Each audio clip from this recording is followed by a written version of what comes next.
हरियाणा में बीजेपी के उम्मीदवारों की सूची के बाद बड़ा विवाद, बीजेपी के 2 नेताओं ने छोड़ी पार्टी। हरियाणा में रतिया से विधायक लक्ष्मण नापा ने दिया इस्तीफा, शमशेर गिल भी बीजेपी से खफा, दिया इस्तीफा। हरियाणा में पदकवीर रेसलर रहे बीजेपी नेता योगेश्वर दत्त ने बढ़ाई पार्टी की मुश्किल, गोहाना विधानसभा सीट से टिकट नहीं मिलने पर किया नाराजगी भरा ट्वीट। योगेश्वर दत्त ने ट्वीट कर लिखा, चरित्र जब पवित्र है तो क्यों है ये दशा तेरी, ये पापियों को हक नहीं कि ले परीक्षा तेरी, तू खुद की खोज में निकल।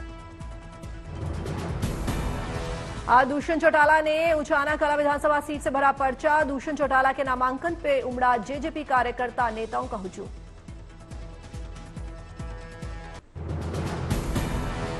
दिल्ली शराब घोटाले में केजरीवाल की जमानत याचिका पर सुनवाई जारी, सीएम के वकील अभिषेक मनु सिंह भी बोले केजरीवाल के खिलाफ कोई सबूत नहीं।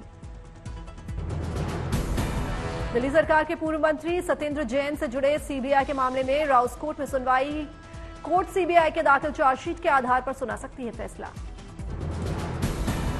पश्चिम बंगाल शिक्षक भर्ती घोटाला मामले में सुप्रीम कोर्ट में सुनवाई, कलकत्ता हाईकोर्ट के खिलाफ राज्य सरकार ने सुप्रीम कोर्ट में दायर की है अर्जी। उद्धव बनाम शिंदे शिवसेना विवाद मामले पर सुप्रीम कोर्ट में सुनवाई, पिछली सुनवाई में उद्धव गुट के नेता सुनील प्रभु की याचिका पर सुप्रीम कोर्ट में शिंदे समेत 39 एमएलए को जारी किया था नोटिस। पूजा खेड़कर की जमानत की मांग वाली अर्जी पर दिल्ली हाई कोर्ट में सुनवाई, दिल्ली पुलिस ने खेड़कर मामले में एक नई स्टेटस रिपोर्ट की है दायर। सिंगापुर दौरे पर प्रधानमंत्री मोदी का दूसरा दिन, सिंगापुर की संसद में प्रधानमंत्री मोदी का स्वागत, पीएम लॉरेंस वोंग और मोदी की मुलाकात।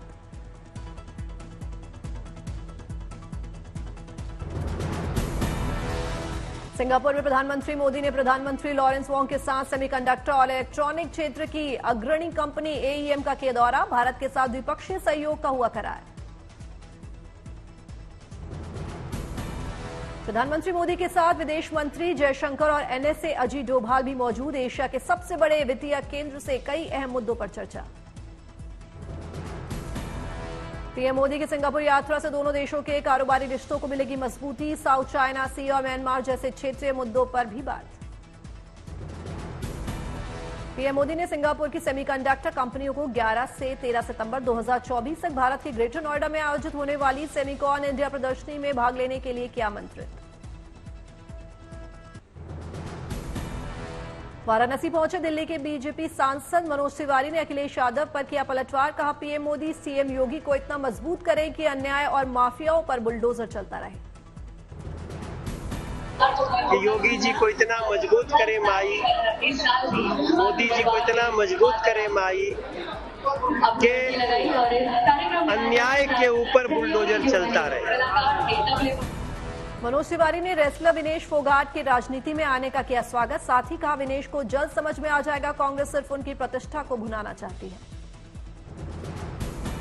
बीजेपी सांसद राजभूषण निषाद ने गिरिराज सिंह के मुस्लिम आबादी बढ़ाने वाले बयान का किया समर्थन, कहा देश को प्रगति करना है तो सबसे पहले जनसंख्या विस्फोट को रोकना होगा, ये चिंता का विषय। जनसंख्या विस्फोट जिस ढंग से हो रहा है निश्चित रूप से एक चिंता का विषय है, और अगर देश को प्रगति करना है तो सारी बातों को भुला करके सबसे पहले जनसंख्या विस्फोट को रोकना होगा। 2019 हिमाचल प्रदेश में मस्जिद निर्माण पर गहराया विवाद, कांग्रेस मंत्री अनिरुद्ध सिंह ने विधानसभा में उठाया मुद्दा, मस्जिद की कई मंजिलों के निर्माण को बताया अवैध। 2019 में सर 4 अतिरिक्त मंजिलों का अवैध निर्माण हो चुका था सर। 2010 में जब केस चल रहा था तो 2019 तक 4 मंजिलें कैसे बनी सर? कांग्रेस मंत्री अनिरुद्ध सिंह के हिमाचल में मस्जिद के अवैध निर्माण का मुद्दा उठाने पर भड़के ओवैसी, कहा ये कांग्रेस के मंत्री है या बीजेपी के नेता। हिमाचल के पूर्व सीएम और बीजेपी नेता जयराम ठाकुर ने मंत्री अनिरुद्ध सिंह के बयान का किया समर्थन, कहा मस्जिद का अवैध निर्माण करना दुर्भाग्यपूर्ण है, कार्रवाई होनी चाहिए। समझता हूं मैं कि भी बहुत दुर्भाग्यपूर्ण है, प्रशासन को इसका संज्ञान पहले लेना चाहिए था। अगर इलीगल कंस्ट्रक्शन हो रही तो उस पर कार्रवाई तुरंत होनी चाहिए थी, शुरू में ही होनी चाहिए थी।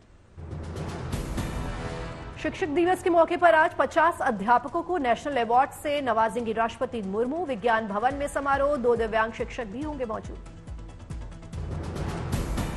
प्याज की बढ़ती कीमतों से जनता को निजात दिलाने के लिए तैयारी। आज से 35 रुपए प्रति किलो की दर से सरकार बेचेगी प्याज। महाराष्ट्र में रोडवेज कर्मचारियों ने खत्म की हड़ताल। सरकार ने 6500 रुपए बढ़ाया वेतन। गणपति उत्सव से पहले यात्रियों ने ली राहत की सांस। अयोध्या पहुंचे यूपी के सीएम योगी आदित्यनाथ ने की पूजा अर्चना। रामानाथ स्वामी मंदिर में फहराया ध्वज। भगवान शिव का किया कुंभाभिषेक।